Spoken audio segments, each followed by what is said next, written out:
don't want to be out of line. But as a white pastor with a white congregation, I'm not struggling to find sympathy for the cops. I'm not struggling to find compassion for the police officers in my congregation. What I'm struggling against is people that I have known and loved that are saying things like, this happened over 100 years ago, why are they still going on about it? That, well, you're talking about stuff that ended a long time ago, Pastor. Well, why can't they just forget about it and move on? Well, why do we have to have a Black History Month? Where's our White History Month? Or even the stupid comments, even stupider than that, like Juneteenth?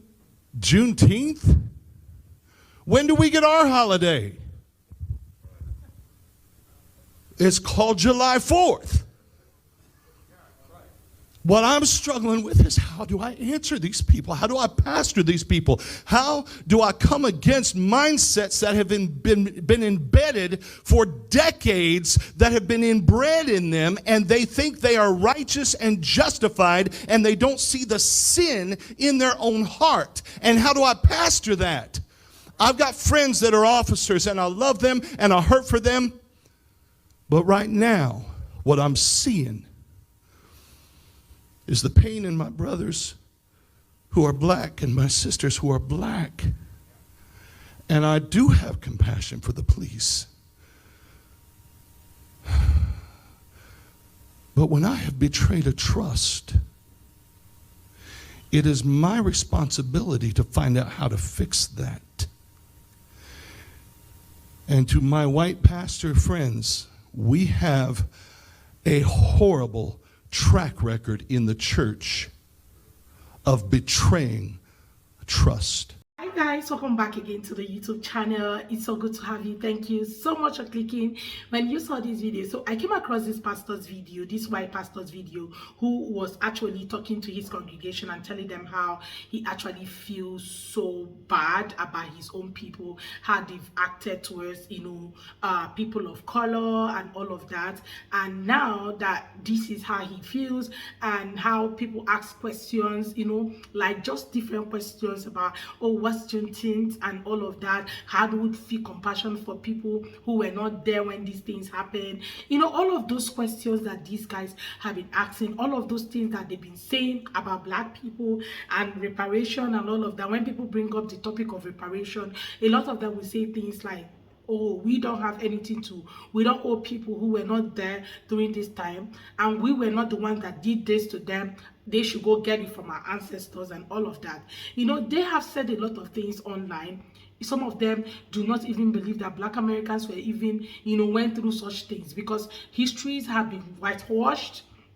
And now a lot of them are speaking up, okay, unlike the other white pastor who came online and tell us how he will not allow Black people, culture in his church, but they are permitted to come to his church, but not doing Black culture and all of those things. Well, I'm just going to look at another video, for us to watch another video where this woman was talking about how white churches are have become the headquarters of white supremacy. Okay, let's take a look at that video, then I'll come back with the commentary. You all let me know what you all think in the comment section, and credit to our creators on this video. Let's go watch.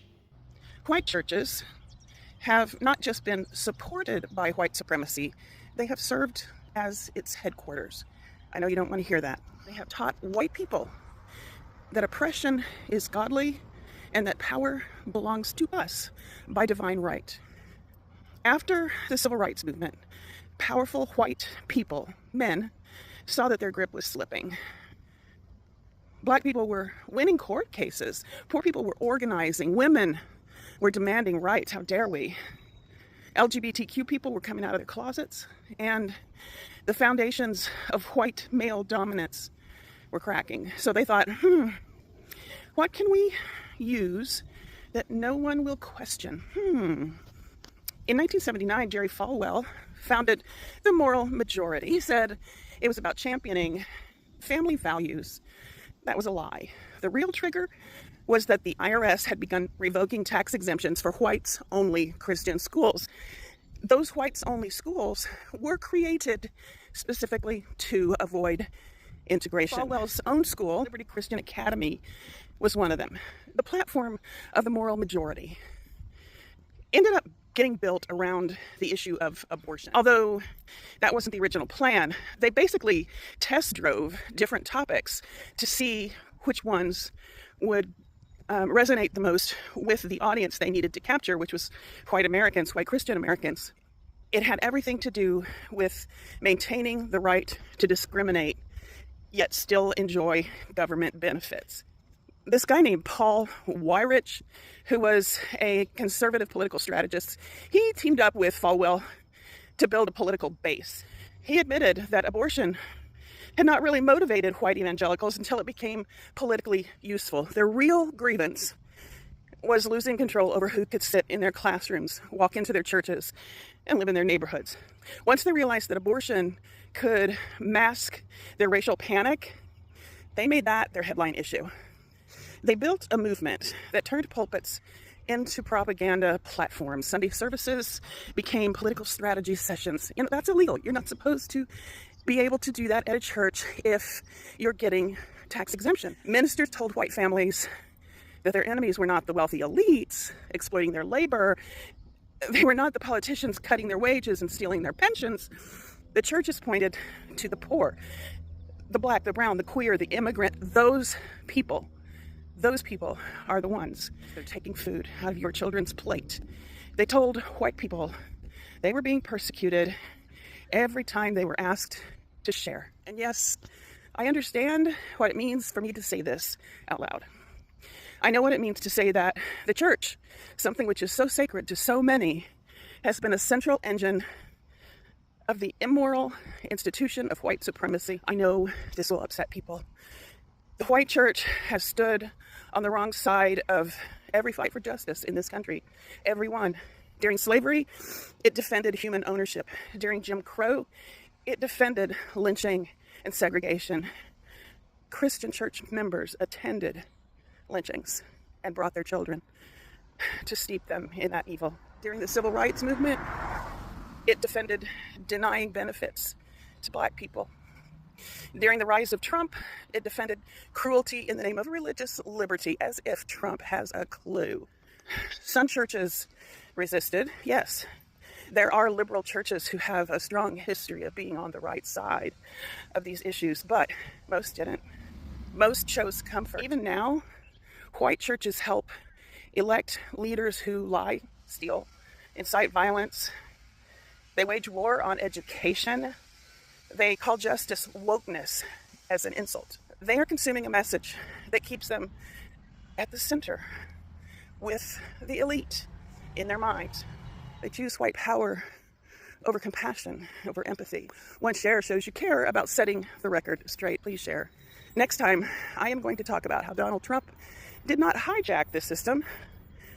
He was groomed into it. I think in all of this, what we are safe to say is that the truth can never be hidden for so long, and the truth is always going to come out. Somehow, the truth is coming out through the right sources, okay, and not, people that looks like me. It's coming out from their own people. They are the ones exposing the truth. Like the white pastor said something, okay, the other white pastor who was talking about how he doesn't want Christians, how he doesn't want black people in his church. All of a sudden, this particular pastor is now coming out to expose the truth that is happening in their own, community as white people and all that.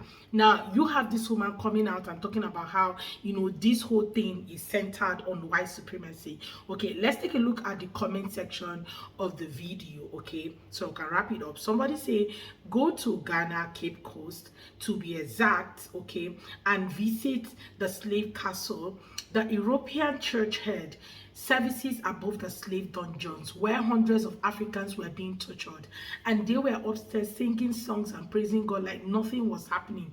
They played the music and sang louder to drown out the screams. I didn't know about that. I'm just hearing this. I told you guys that every video is actually a learning point for me as a person. Okay, someone said daughters of the Confederacy were not helpful either. They did almost as much damage as their men. Okay, and someone said I actually deconstructed after Trump was elected in 2016. My pastor praising him from the pulpit made me question, and once you really question and really read your Bible, is a recipe for making ethics. Like, you stay safe because you are talking against your own people who apparently you are not like them. Okay, and a lot of people said so many things. Someone said Obama was Reconstruction, Trump is Jim Crow. Finally, someone speaking the truth. Whitewash history full on way to the seas. Like, I am just wondering why. Okay, so let's take a look at what is happening right now. A lot of people who come out to say they are Christians, they love God, they care about God, they care about human beings and all of that. These are the same people who go online, set their ring light, set their phone, and start talking about, laughing about the fact that ICE was deporting immigrants. Not that they were deporting them. I have no issue if you say this person is illegal and they have to go. But separating them from their families, okay, is where I had issues with, and a lot of people actually had issues with. Like, separating families, children from their moms, from their dad, and all of that. Like, can't something be done about it? Can't you do something better? And a lot of people actually supported that, and these are people who raise up holy hands and praise to God and say, oh, thank you God for everything, and they are happy that people are being separated from their families. Okay, this is to show you exactly what this woman is trying to break down. Okay, someone said, don't forget, there were thousands of white pastors who would allow 3K to meet at their churches. This one white lady has more courage than most white preachers in America, and unlike her, they don't have the guts to stand on it. That is why when I hear people say I'm a Christian conservative, I stop listening. I never thought I would see the day when a white person admitted this things. This takes an unusual amount of courage.